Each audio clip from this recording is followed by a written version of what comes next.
Hello everyone, welcome to my channel B&B CBS Gossip 24. Assault as Remy reminds Deke not to mention him on his first day at Forrester. Deke Morgan sets down a portfolio marked Forrester internship program. Deke, under his breath. First day. New start. Don't blow it. From behind him. You already did. He turns. Remy Andis, a former associate from Deke's shadowy past, stands there in dark casual clothes, jaw tight. Deke. Remy? What are you doing here? Remy. Keeping you out of trouble. And me out of the news. Deke glances toward Ridge Forrester, visible through the glass office. Deke. I got this job fair and square. Remy. Fair? We both know that word doesn't apply to you. You mention my name, even once, and this whole gig goes up in smoke. Deke. You can't threaten me here. Remy. Who's gonna believe the new kid over the guy who kept his record clean by taking your fall? Beat. The air thickens. Nearby assistants chat obliviously. Remy. Forget me, Deke. Completely. He turns to go. Deke grabs his arm instinctively. Remy. Don't touch me. A chair topples, a loud thud. Heads turn. Steffy Forrester rushes out of her office. Steffy. What is going on here? Remy straightens, smooth. Remy. Nothing to worry about. Just welcoming the new guy. Steffy eyes them both, skeptical. Steffy. Looks like the welcome got a little loud. My office. Now. Steffy faces Remy and Deke. Ridge enters mid-conversation. Ridge. Someone mind telling me why security called up here? Deke. It was a misunderstanding. Remy. New environment jitters. I was just offering some advice. Ridge. Advice that knocked over half the design room? Steffy. We don't do intimidation at Forrester. Got it? Remy nods, smiling too easily. Remy. Crystal clear. Steffy turns to Deke. Steffy. You're talented, Deke. Don't start your career with drama. Deke. Understood. Won't happen again. Ridge. Good. Now get back to work, both of you. They exit. Ridge watches through the glass. Ridge. Something about that Remy kid bothers me. Steffy. You and me both. Deke leans on the railing, trying to steady himself. Remy joins him silently. Remy. You almost blew it. Deke. You showed up. Why even come here? Remy. Because if Forrester digs too deep, my name pops up with yours. We both lose. Deke. Maybe I don't care anymore. Remy. You will. You like this place, the glamour, the respect. You finally look like a somebody. Don't throw it away by playing hero. Remy walks off. Deke stares after him, frustrated, his new life already cracking. Bill Spencer reads an email from Steffy. Incident on the Forrester floor, requesting discretion. Katie Logan enters. Katie. You've got that another Forrester fire to put out look. Bill. New hire dust up. Some kid named Deke. Katie. That's Luna's friend from design school. He finally got in? Bill. Apparently he brought baggage with him. Katie.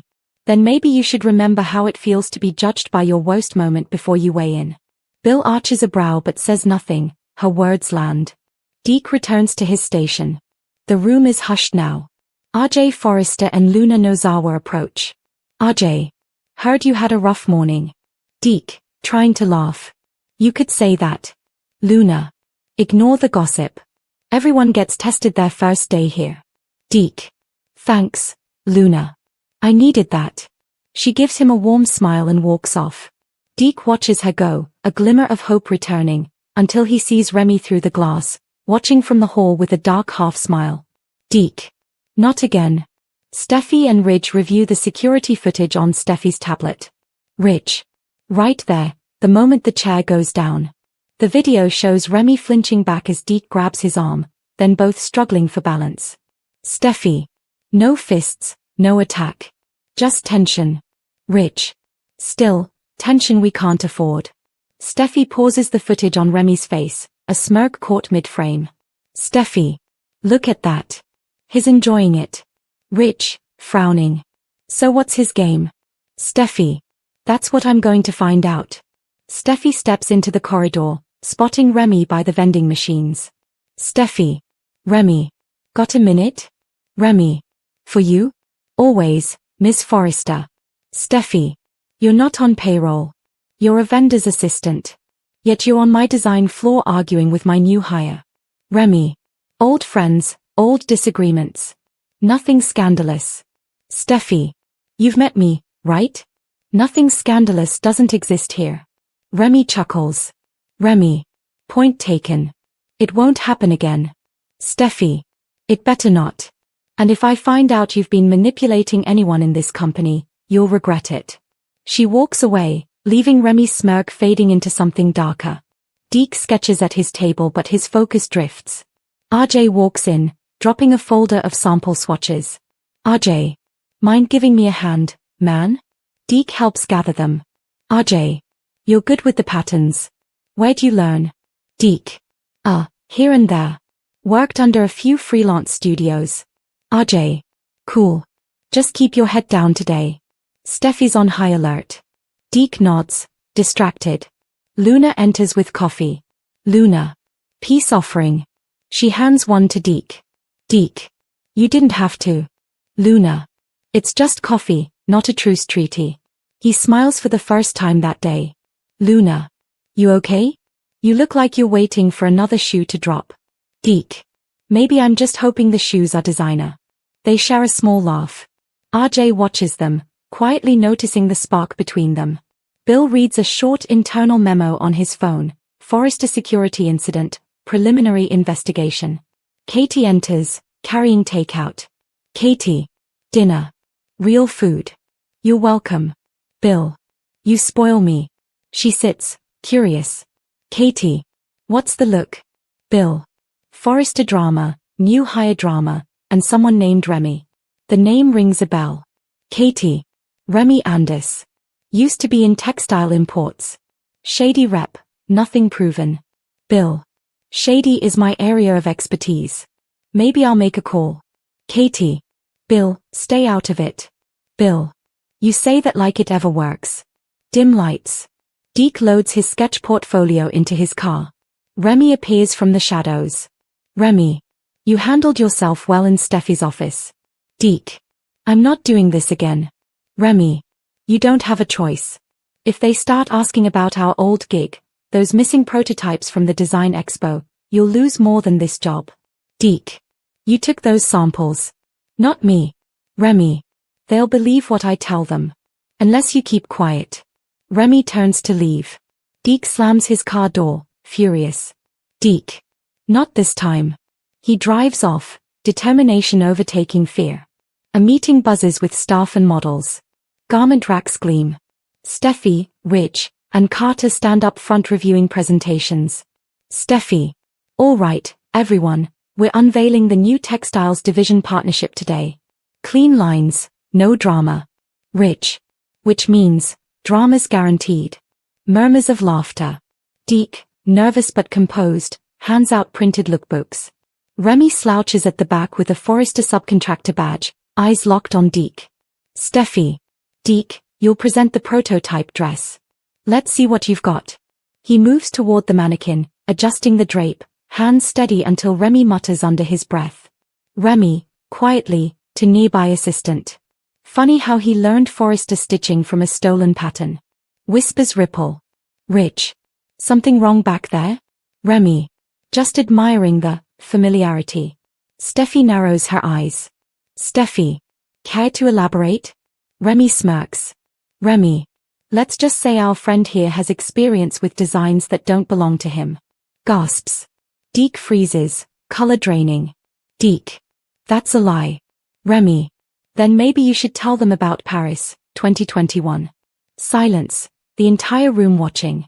Steffy. Remy, step outside. Now. Remy. Gladly. You'll want to hear this first. Deke clenches his fists but doesn't speak. Rich senses the tension. Rich. I'll handle this. He follows them both into the corridor. Rich faces Remy and Deke, his tone calm but razor sharp. Rich. You want to explain what that was? Remy. Just truth. You don't want a thief on your payroll, Rich. Deke. I wasn't the one who stole those sketches. Remy used me as cover and skipped town. Rich studies their faces, two versions of the same story. Rich. You have proof? Deke. Only my word. Remy. That's worth about as much as a knockoff dress. Rich steps closer to Remy, voice dropping. Rich. You've made your point. Now get out. Remy. Sure. But when Forrester's name hits the blogs again, remember, I tried to warn you. He leaves, self-satisfied. Rich turns to Deke. Rich. If you're lying to me. Deke. I'm not. Please, Rich. I made mistakes, but I came here to change that. Rich's expression softens slightly. Rich. Then prove it. Don't run from your past, fix it. He walks back into the meeting, leaving Deke shaken but resolute. Deke slumps at his desk, head in hands. Luna Nozawa enters, clutching her tablet. Luna. I heard what happened. Deke. I guess my first week's over. Luna. Stop. Don't let him write your story. Deke. The story's already written. Deke Morgan, guy who can't outrun his past. Luna. Then edit it. Remy's playing you. Everyone sees that. He looks up at her, searching her face. Deke. You don't believe him? Luna. If I did, I wouldn't be standing here. Beat, a small smile through his exhaustion. Deke. You're a good person, Luna. Luna. Then take my advice, be one too. Tell Steffy everything. She squeezes his hand and walks out. Bill Spencer finishes a call. Bill. Yeah. Remy Andis. Pull everything, customs, contracts, travel. Text me the file. He hangs up. Katie leans in the doorway, arms crossed. Katie. You're meddling again. Bill, grinning. Gathering intel. Different thing. Katie. You don't even know this Deke kid. Bill, serious. Maybe not. But I know a blackmail setup when I smell one. He taps the desk. Bill. Remy's hiding something. And I'm going to find out what. Katie shakes her head but smiles despite herself.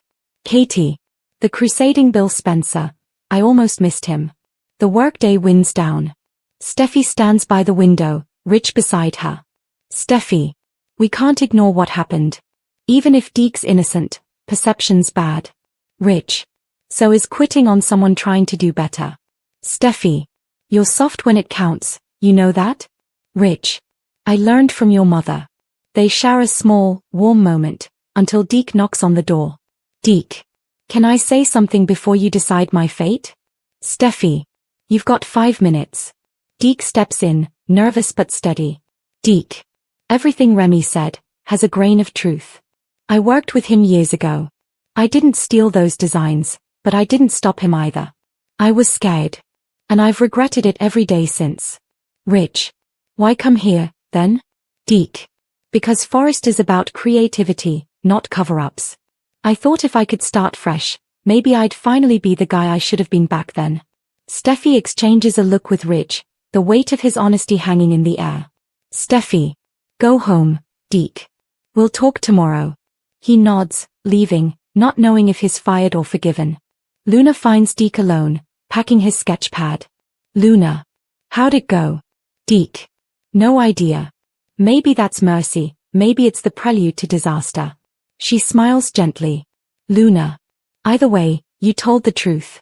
That's more than most people manage in this town. He exhales, looking lighter for the first time. Deke.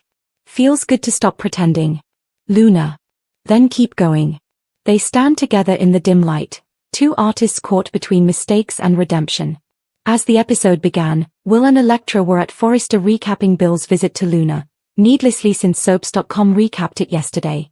See. But even Will was tired of talking about Luna. Is there no weather for these kids to discuss? See any good movies lately? Related story. Deke JGM CBS screenshot. Deke now or forever hold your peace. Bold and Beautiful is shaking up the whole show with the return of Deacon's long-gone son. Remy kept Deke in the dark.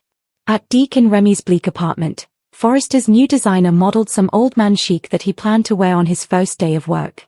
Oh, by the way, it's better if you don't mention me at the office, Remy reminded his beau. Suze much? Remy admitted that something had happened in the past but wouldn't come out and say, well, If you must know, I created fake nudes of Electra Forrester. Deke sweetly assured his honey, you can tell me anything. But could Remy? Could he really? Apparently, Deke forgot how freaked he was to think Remy and Luna were friends. Imagine how he'd react to learning that his partner had terrorized his new work bestie. Anyway, rather than discuss the matter, Remy shooed Deke out the door, as if Hope's brother would be in trouble if he was late punching in. Luna snowed the prison doctor. In prison, Luna delighted in how beat up she looked and promised her cellmate she wouldn't rat her out. She didn't, either. When the prison doc showed up, Luna just cried that the women on the cell block hated her, and she needed to be freed for the sake of her pregnancy. Wait, what? Is Electra pregnant, too? Off Luna's checkup, the doctor phoned Will and suggested that he come speak with the mother-to-be in person. To ascertain what, exactly? Needless to say, Walter did not tell the doc, look, no way am I baking a file in a cake for the psycho who raped me. Sheila groveled to Deacon. At Illinois Giardino, Sheila bugged Deacon to try and get through this together and come home. I really miss you, Daddy, she said. And does that ever fail to creep us all out? Deacon toned his wife down flat but still let her BS that the lying and the scheming stopped the day I got married to you. Except for all the lying and scheming that she's done since. First photos of bold and beautiful leading lady's newborn. Sheila insisted that she didn't mind Deacon seeing Taylor. She figured that it was a step toward bringing him home, despite the fact that she'd once killed the shrink and had shot most of her relatives. If only LA weren't such a small town. Text reads, subscribe to Soap's Bold and Beautiful newsletter. Get breaking news alerts, daily recaps, exclusive interviews and spoilers sent straight to your inbox. https://cloud.email.soaps.com/sign up. Steffy suspected her mom had a new man. At Taylor's office, she and Steffy rehashed the shrink's determination to move on from human Waffle Ridge. Is there another man in your life? Steffy asked when Mom said she intended to make the most of her life. As if that was the only way that Taylor could move on. Though the shrink told her daughter that she wasn't dating anyone, we all knew that she was getting closer to Deacon than seemed therapeutic. Sheila guessed as much, too. She'd visited Taylor after her husband's last session, the doc revealed to him. Luna got exactly what she wanted. As the episode neared its conclusion, Deacon expressed his surprise that Sheila had dropped in on Taylor. In turn, Taylor asked whether he thought he and his wife still had a future together. At Forrester Creations, Electra encouraged Deke not to be nervous and was nice enough not to clock the sweater that he must have borrowed from somebody's grandpa. In no time, talk turned as it inevitably does to Luna. Finally, Will showed up to visit Luna, who described prison as awful as if anyone would expect it to be posh or pleasant. I'm under so much stress, she cried, and this can't be safe for our child. Will seemed either to be buying her nonsense or nauseous. It was hard to tell for sure which. The bold and the beautiful spoilers for Wednesday, October 22nd, reveal that Deacon Sharp's choice will enrage Sheila Sharp while Deke Sharp has a question for Remy Price. Now that Deke has been hired for Hope Logan's line at Forrester Creations, Remy will be thrilled for him. This is Deke's dream, so Remy will want to be supportive and give his boyfriend plenty of praise. At the same time, Remy will fret over the secret he's keeping and how that could affect his relationship. Since Remy is adamant that Deke shouldn't mention his name around the office, Deke is curious about why. Remy will stand his ground on Deke leaving his name out of things, so Deke will ask why. We'll see Deke put Remy through a grilling session and insist if there's some connection he's missing, then he needs to know what it is. Deke will want the truth if there's something he needs to know about Remy and Forrester, but Remy will argue that Deke shouldn't worry about him. Remy will insist today is about Deke and his future instead, so he'll give him a kiss and apparently send Deke off for his first official day on the job. Next on Tuesday's B&B episode, Sheila will ambush Deacon at Illinois Giardino and beg him not to push her away. Although Sheila will want a chance to fix their marriage, Deacon still won't be sure that's possible.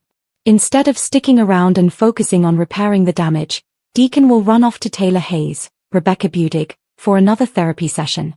That decision won't go over well with Sheila now that she views Taylor as a threat to their relationship.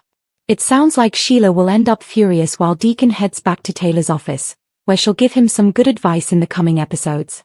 In the meantime, fans will be eager to see what's ahead in Luna Nozawa's storyline, but they may have to wait a bit longer.